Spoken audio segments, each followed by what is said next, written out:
साथियों नमस्कार, मैं हूं नीरज पटेल और आप देख रहे हैं नेशन जनमत। कानपुर में डॉक्टर दंपत्ति की नाबालिग छात्रा के साथ गैंगरेप की घटना से एक बात स्पष्ट है कि उत्तर प्रदेश के बुलडोजर राज्य में भावना आहत गैंग अगर आपके खिलाफ एफआईआर दर्ज करवाता है, आप सरकार की आलोचना करते हैं या आप विपक्ष के नेता हैं, तो आपके खिलाफ किसी रेपिस्ट, गैंगस्टर, मर्डर से पहले कार्रवाई कर दी जाएगी। कानपुर में हुई गैंगरेप की यह वारदात चीख चीख के इस बात का उदाहरण पेश करती है कि योगी आदित्यनाथ पुलिस के लिए रेपिस्टों से ज्यादा जरूरी सरकार पर सवाल उठाने वालों की गिरफ्तारी होती है। इस घटना में एक शख्स जिसको 11 दिन से कानपुर की पुलिस ढूंढने की कोशिश कर रही है, मीडिया रिपोर्ट्स बताती हैं कि अपने फेसबुक अकाउंट पर वीडियो पोस्ट कर रहा है, व्हाट्सएप कॉलिंग के माध्यम से लोगों को धमका रहा है। पुलिस कमिश्नर सिस्टम की ये पुलिस उसको ट्रेस नहीं कर पा रही है। क्या इसके पीछे वजह उसका सीएम का सजाती होना और नाम में ठाकुर लगा होना है? ये मैं नहीं कह रहा हूं। समाजवादी पार्टी ने इस पर सवाल उठाते हुए बड़ी तीखी प्रतिक्रिया व्यक्त की है। नाम अजय ठाकुर, काम गैंगरेप, जघन्य अपराध, हिस्ट्री सीटर, जाति योगी जी का स्वजाति। योगी जी आपका विधायक अपने हाथों से बलात्कारी को केक खिला रहा है। बलात्कारी की हिस्ट्री सीट सामने है, मिलाइए इसे मिट्टी में। बचा क्यों रहे हैं आप और आपकी सरकार? सिर्फ इसलिए क्योंकि आपका स्वजाति है। इसमें जिस विधायक की बात की जा रही है वो कानपुर की बिठूर विधानसभा से विधायक हैं अवजीत सांगा। और जब इस शख्स अजय ठाकुर उर्फ अजय परिहार की फेसबुक आप देखते हैं तो स्पष्ट समझ में आ जाता है कि वो विधायक अवजीत सांगा समेत तमाम भारतीय जनता पार्टी के नेताओं का बेहद करीबी है। और वो अपने फेसबुक बायो में खुद को जिला उपाध्यक्ष हिंदू युवा वाहिनी युवा मोर्चा कानपुर नगर भी बताता है और भारतीय जनता पार्टी के कैबिनेट मंत्री नंदगोपाल नंदी समेत पुलिस कर्मियों के साथ फोटो भी पोस्ट करता है। अब सवाल योगी आदित्यनाथ जी के सदन में दिए गए उस बयान पर उठ रहा है जिसमें वो कहते हैं कि मैं माफियाओं को मिट्टी में मिला दूंगा। इसमें कोई शक नहीं कि योगी आदित्यनाथ जी ने तमाम माफियाओं के खिलाफ कठोर और सख्त कार्रवाइयां की हैं, मगर अफसोस जब उनके स्वजाति माफियाओं या हिस्ट्री सीटर की बात आ जाती है तो यह कार्रवाई दूर दूर तक नजर नहीं आती।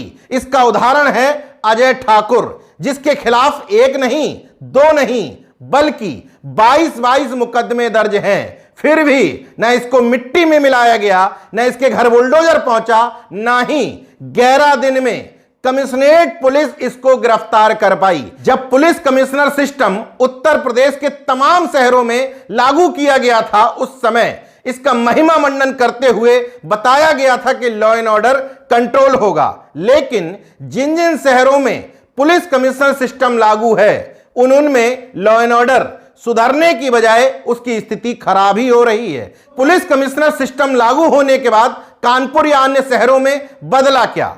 आईपीएसओं की भरमार हो गई, पीपीएस की भरमार हो गई, लेकिन लॉ एंड ऑर्डर की क्या स्थिति है यह इस बात का उदाहरण है कि अजय ठाकुर व्हाट्सएप कॉल करके धमका रहा है, अपना फेसबुक प्रोफाइल पर वीडियो पोस्ट कर रहा है, लेकिन कानपुर कमिश्नरेट की पुलिस उसको खोज नहीं पा रही है या खोजना नहीं चाहती, क्योंकि भारतीय जनता पार्टी के तमाम सारे नेताओं और विधायकों की उसके साथ संलिप्तता साफ साफ नजर आती है। हालांकि ज्यादा सयाना बनने के चक्कर में अजय ठाकुर ने अपने फेसबुक पर जो वीडियो पोस्ट किया है उसमें स्पष्ट तौर पर देखा जा सकता है कि वो खुद उस घटना का गवाह है जब विनय ठाकुर उस नाबालिग लड़की को सड़क पर पटक करके बुरी तरीके से पीट रहा है। पुलिस का कहना है ये वीडियो उसी के खिलाफ साक्ष्य के रूप में इस्तेमाल किया जाएगा। लेकिन सवाल यही है कि 20 दिन पहले जेल से छूटे हुए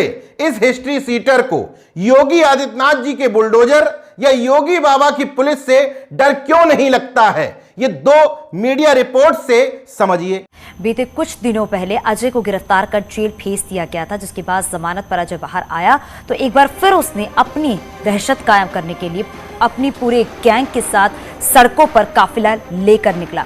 काले रंग की लग्जरी गाड़ी में बैठा अजय हूटर बजाते हुए निकला। पीछे से दर्जनों बाइक लिए उसकी गैंग के सदस्य उसके साथ निकले हैं। तस्वीरों में दिख रहा है कि कैसे ट्रैफिक नियमों की धज्जियां उड़ाई जा रही है। वीडियो वायरल हुआ है। इसमें बर्रा थाना इलाके में दबंग अजय ठाकुर और हैप्पी पांडे ने मामूली विवाद के बाद एक युवक को सरे राह पीट दिया। वहीं इस पूरी घटना का वीडियो एक युवक द्वारा बनाकर सोशल मीडिया पर वायरल कर दिया गया। दरअसल जो अजय ठाकुर नामी अपराधी है, जिस पर कई थानों में मुकदमे दर्ज हैं, वहीं हैप्पी पांडे उसका साथी भी अपराधी है। रेप पीड़िता के पिता द्वारा बर्रा थाने में दर्ज कराई गई एफआईआर के अनुसार 3 मार्च को बर्रा थाना क्षेत्र के एमजी कैफे में उनकी बेटी के साथ दुष्कर्म को अंजाम दिया गया। इसके बाद उसके साथी उसको सुनसान जगह पर ले गए, जहां अमन सेंगर, अजय ठाकुर, उनके अन्य 3-4 मित्रों ने उसके साथ फिर गैंगरेप की कोशिश की, लेकिन पीड़िता की हालत बिगड़ते देख उसको छोड़ करके भाग गए। किसी तरीके से पीड़िता अपने घर पर पहुंची और उसने अपने पिता को आप बीती बताई।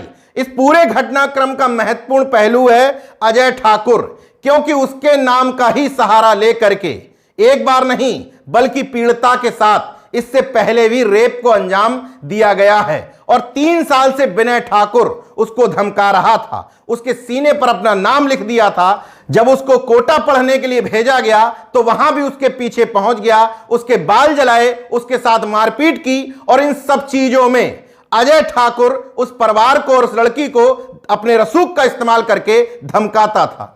अब जब अजय ठाकुर 11 दिनों से फरार है, उसके अन्य मामले सामने आ रहे हैं, तो क्यों यह सवाल नहीं होना चाहिए कि जब योगी आदित्यनाथ जी गर्व से कहते हैं कि मेरे राज्य में अपराधी या तो प्रदेश छोड़ गए या दुनिया ही छोड़ गए, और जब वो विपक्ष से सवाल करते हुए पूछते हैं कि इन माफियाओं को किसने पाला पोसा और मैं इन माफियाओं को मिट्टी में मिला दूंगा, तो क्यों नहीं सवाल होना चाहिए कि दूर दराज के किसी गांव में नहीं बल्कि कानपुर जैसे शहर में यह अजय ठाकुर किसके संरक्षण में फल फूल रहा था।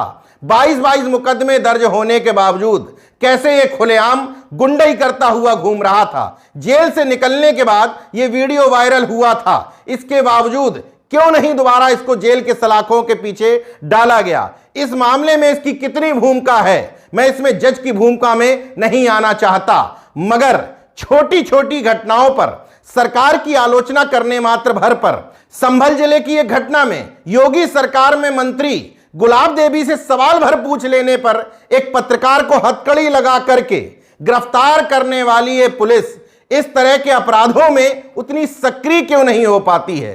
अब इस मामले में हिस्ट्री सीटर अजय ठाकुर और उसके गुर्गों पर यह पुलिस क्या कार्रवाई करती है, यह देखने की बात होगी। देखते रहिए नेशन जनमत, जागरूक और सजग बने रहिए। जय विज्ञान, जय संविधान, जय लोकतंत्र। धन्यवाद।